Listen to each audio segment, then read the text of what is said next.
ભારત બે વિવેકાનંદની વચ્ચે, એક નરેન્દ્ર અને બીજો નરેન્દ્ર, બેની વચ્ચે ઉભો છે આપણો દેશ.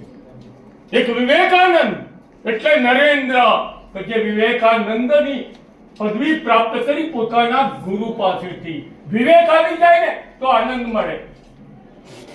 વિવેક બહુ જરૂરી છે. વિવેક વગરનું ઝાડ નહીં લાગે. જંગલમાં ઉગતું ઝાડ, એનો વિવેક તમે જોજો મિત્રો. આપણે પ્રકૃતિની વચ્ચે જીવીએ છીએ, ધકાટોપ પ્રકૃતિની વચ્ચે તમે જ્યારે છો ત્યારે મારે આ વાત કરવી જોઈએ મિત્રો. આપણો ડુંગરદેવ જુઓ, આપણું મહીસાગરનું નીર જુઓ, કેવું સ્વચ્છ અને નિર્મળ. એ તો પિતાનું ઘર છોડીને બસ ચાલી દરિયાને મળવા જવાનું એનું લક્ષ્ય નથી.